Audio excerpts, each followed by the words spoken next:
नमस्कार दोस्तों, स्वागत है आप सभी का एक बार फिर से। तो आइए नजर डालते हैं आज दिन भर की तमाम बड़ी खबरें, मुख्य समाचार, today breaking news, headlines news, सभी खबरें महत्वपूर्ण और काम की खबर है। तो वीडियो में बने रहिए और वीडियो को पूरा लास्ट तक जरूर देखिए। तो बढ़ते हैं आज की पहली बड़ी खबर की ओर। ड्यूटी पर जान गंवाने वाली आंगनवाड़ी कार्यकर्ताओं के परिवार को मिलेंगे 50 लाख रुपए। ओडिशा सरकार का बड़ा ऐलान। बता दें कि ओडिशा सरकार ने कोरोना महामारी की दूसरी लहर में ड्यूटी के दौरान जान गंवाने वाले आंगनवाड़ी वर्कर्स के परिवार के लिए आर्थिक मदद का ऐलान किया है। सीएम नवीन पटनायक ने ऐसे लोगों के परिवार को 50 लाख रुपए की आर्थिक मदद देने की घोषणा की है। राज्य सरकार ने कहा है कि अगर ड्यूटी करते हुए कोई भी कोविड वॉरियर्स अपनी जान गंवाता है तो उसके परिवार को 50 लाख रुपए की वित्तीय सहायता दी जाएगी। ओडिशा सरकार ने 24 मई से 31 अगस्त तक आशा एवं आंगनवाड़ी कार्यकर्ताओं द्वारा प्रदेश में प्रस्तावित 3 महीने के कोविड-19 को लेकर डोर टू डोर कराए जाने वाले सर्वेक्षण के विवरण की जानकारी देते हुए ये आदेश जारी किए हैं। आपको बता दें कि ओडिशा सरकार ने पिछले साल भी कोरोना की पहली लहर में स्वास्थ्य कर्मियों, आशा, आंगनवाड़ी कार्यकर्ताओं, पुलिस कर्मियों के संक्रमण की वजह से जान गंवाने वालों के परिवार को वित्तीय मदद के तौर पर 50 लाख रुपए दिए थे। दोस्तों, अगर आप भी अपने गांव, शहर या अपने राज्य की खबरों को देखना चाहते हैं तो कमेंट में अपने गांव, शहर या राज्य का नाम जरूर लिखें। और अगर आपको अभी तक किसी भी तरह की सरकारी सुविधा का लाभ नहीं मिला है तो वो भी कमेंट करके जरूर बताएं कि सरकार की कौन सी योजना आप तक नहीं पहुंची, जिससे कि आपकी बात हमारे चैनल के माध्यम से सरकार तक पहुंच जाए। तो चलिए बढ़ते अगली बड़ी खबर की ओर।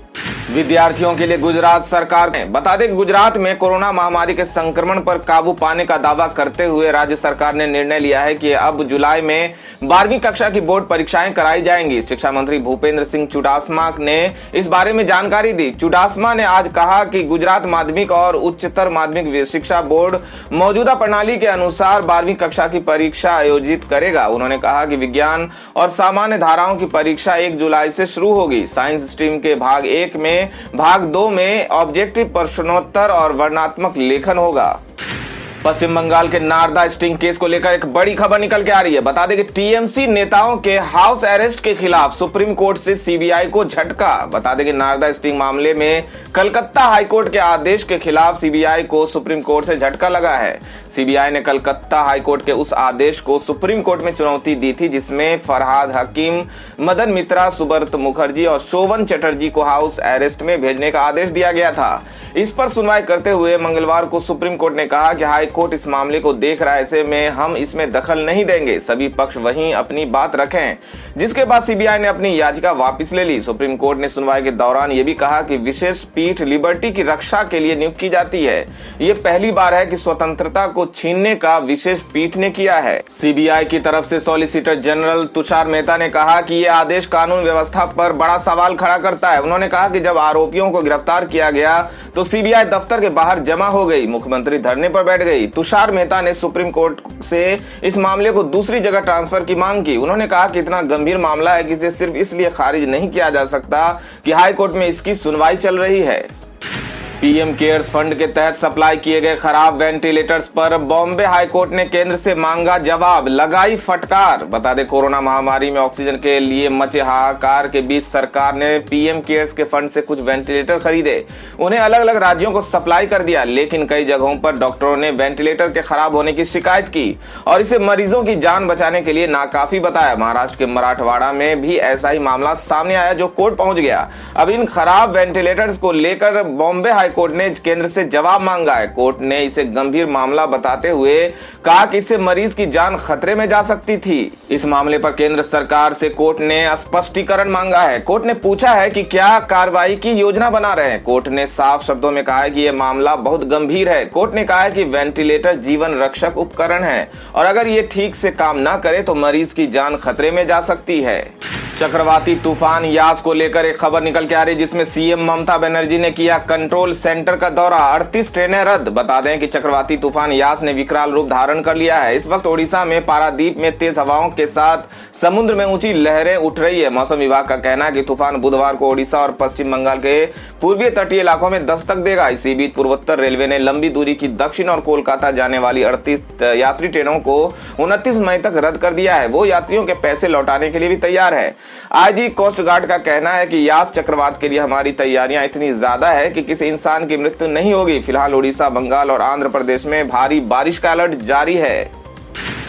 क्या भारत में सचमुच प्रतिबंध होने जा रहा है फेसबुक, व्हाट्सएप, ट्विटर और इंस्टाग्राम? आखिर क्या है सच्चाई? बता दें कि social media platform Facebook, Twitter, Instagram को भारत में बैन किया जा सकता है यदि वे नए गाइडलाइंस को फॉलो नहीं करते हैं तो।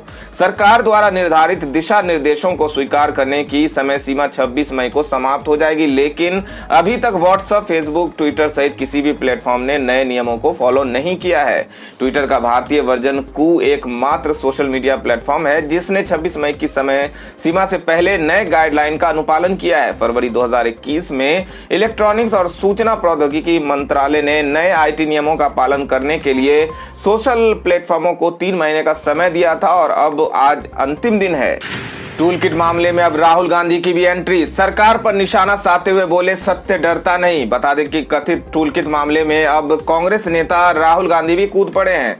दिल्ली पुलिस की स्पेशल सेल के गुरुग्राम स्थित ट्विटर इंडिया के ऑफिस पहुंचने के एक दिन बाद राहुल गांधी ने सरकार पर निशाना बोला और कहा कि सत्य डरता नहीं है। राहुल गांधी ने मंगलवार को ट्वीट कर ये बात कही। राहुल गांधी ने ट्वीट में हैशटैग टूल किट का इस्तेमाल किया। आपको बता दें कि सोमवार को दिल्ली पुलिस की स्पेशल सेल दिल्ली के लाडोसराय स्थित ट्विटर इंडिया के ऑफिस भी पहुंची थी। दिल्ली और गुरुग्राम स्थित ट्विटर के ऑफिस पर छापा डालने गए पुलिस के एक वरिष्ठ अधिकारी ने बताया कि कोविड टूल किट के संबंध में शिकायत को लेकर ट्विटर को नोटिस भेजा गया था और बीजेपी प्रवक्ता संबित पात्रा के ट्वीट को छेड़छाड़ किया हुआ बताने को लेकर माइक्रो ब्लॉगिंग साइट से स्पष्टीकरण मांगा गया था। आपको बता दें कि बीते सप्ताह ट्विटर ने कथित टूल किट से संबंधित पात्रा के ट्वीट को छेड़छाड़ किया हुआ बताया। इस पर बीजेपी ने आरोप लगाया था कि कांग्रेस ने एक टूल किट बनाकर कोरोना वायरस के नए वेरिएंट को इंडिया वेरिएंट या मोदी वेरिएंट बताया। पीएम मोदी की छवि खराब करने की कोशिश की। कांग्रेस ने इन आरोपों को नकार दिया और कहा था कि बीजेपी उन्हें बदनाम करने के लिए फर्जी टूल किट का सहारा ले रही है। कांग्रेस ने भाजपा के कई वरिष्ठ नेताओं के खिलाफ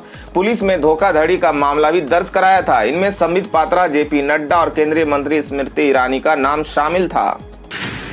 पहलवान सुशील कुमार को नॉर्दर्न रेलवे ने नौकरी से किया सस्पेंड। हत्या के मामले में हुई है गिरफ्तारी। बता दें कि पहलवान सागर धनखर की हत्या के मामले में गिरफ्तार किए गए ओलंपिक पदक विजेता सुशील कुमार को रेलवे ने नौकरी से बर्खास्त कर दिया है। मंगलवार को नॉर्दर्न रेलवे के सीपीआरओ दीपक कुमार ने इसकी आधिकारिक घोषणा की। दीपक कुमार ने बताया कि सुशील कुमार के खिलाफ आपराधिक मामले की जांच चल रही है, इस वजह से उन्हें नौकरी से निलंबित किया जाता है। आपको बता दें कि सुशील कुमार को नॉर्दर्न रेलवे में कमर्शियल मैनेजर के पद पर नौकरी मिली थी और फिलहाल वो छात्रसाल स्टेडियम में एसओडी के पद पर तैनात थे।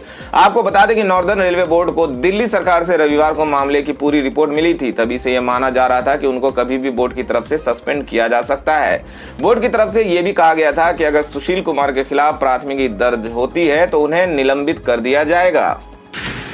महाराष्ट्र में ब्लैक फंगस महामारी घोषित, कई जिलों में होम आइसोलेशन खत्म। बता दें कि महाराष्ट्र में कोरोना की दूसरी लहर का कहर जारी है। इसी बीच ब्लैक फंगस ने भी सरकार की परेशानियों को बढ़ा दिया है, जिसके बाद महाराष्ट्र सरकार ने ब्लैक फंगस को अधिसूचित बीमारी के रूप में वर्गीकृत किया है, जिनकी जानकारी राज्य के स्वास्थ्य मंत्री राजेश टोपे ने दी। यानी महाराष्ट्र सरकार ने ब्लैक फंगस को महामारी घोषित कर दिया है। राज्य में लगातार म्यूकोरमाइकोसिस यानी ब्लैक फंगस के मरीजों का आंकड़ा बढ़ता जा रहा है। अब तक 90 लोगों ने इससे ग्रसित होकर दम तोड़ दिया है। रामदेव के खिलाफ इंडियन मेडिकल एसोसिएशन ने उत्तराखंड के सीएम को लिखा पत्र, कहा सख्त कार्रवाई हो। बता दें कि कोरोना काल में एलोपैथिक दवाओं के इस्तेमाल और डॉक्टरों की अकाल मौतों पर विवादित टिप्पणी करने वाले योग गुरु रामदेव के खिलाफ सोशल साइट्स पर लोगों का गुस्सा भड़क उठा है। रामदेव ने इंडियन मेडिकल एसोसिएशन और फार्मा कंपनियों को भी खुली चुनौती दी, जिसके चलते इंडियन मेडिकल एसोसिएशन ने रामदेव पर सख्त कार्रवाई की मांग की है। इसके लिए इंडियन मेडिकल एसोसिएशन ने उत्तराखंड सरकार को पत्र लिखा है। इंडियन मेडिकल एसोसिएशन की उत्तराखंड ब्रांच के पत्र में रामदेव के एलोपैथिक चिकित्सा पेशे और चिकित्सा कर्मियों के खिलाफ दिए गए बयानों को लेकर आपत्ति जताई गई। पत्र में कहा गया कि महामारी वाले संकट के इस दौर में रामदेव ने डॉक्टरों के कर्तव्य को धत्ता बताते हुए उनका मजाक उड़ाया। रामदेव ने जो किया उसके लिए उन पर तत्काल सख्त कार्रवाई की जाए। ये पत्र सीधे उत्तराखंड के सीएम तीरथ सिंह रावत को लिखा गया है। सोने और चांदी के ताजा भाव की बात की जाए तो सराफा बाजार में सोने का दाम 48,342 रुपए प्रति 10 ग्राम पर रहा। वहीं चांदी की कीमत 71,015 रुपए प्रति किलोग्राम पर मिल रहा है। बात कर लेते हैं आज के मौसम समाचार की। बता दें कि भारतीय मौसम विज्ञान विभाग के अनुसार देश की राजधानी दिल्ली में अगले 7 दिनों तक भीषण गर्मी रहेगी। इस सप्ताह दिल्ली का तापमान 39 डिग्री सेल्सियस तक पहुंचने का अनुमान है। आईएमडी के पूर्वानुमान के अनुसार दिल्ली, चंडीगढ़, राजस्थान, हरियाणा और उत्तर प्रदेश में मंगलवार को लगभग 30 किलोमीटर प्रति घंटे की रफ्तार से तेज हवाएं चलने की संभावना है। इसके साथ ही देश के कई विभिन्न हिस्सों में भीषण गर्मी शुरू होने वाली है। लगभग एक हफ्ते के बाद चक्रवात ताकते और एक पश्चिमी विक्षोभ के चलते दिल्ली में भारी बारिश हुई थी। तो दोस्तों, ये थी अब तक की सभी बड़ी खबरों की अपडेट्स। टुडे ब्रेकिंग न्यूज और लेटेस्ट खबरों को देखने के लिए हमारे चैनल को सब्सक्राइब जरूर कर लें। वीडियो लाइक और शेयर जरूर कर दें अपने दोस्तों और रिलेटिव्स के साथ। तो दोस्तों, आपसे फिर मिलेंगे काम की खबरों और सरकारी योजनाओं की एक और नई वीडियो के साथ। तब तक के लिए धन्यवाद दोस्तों।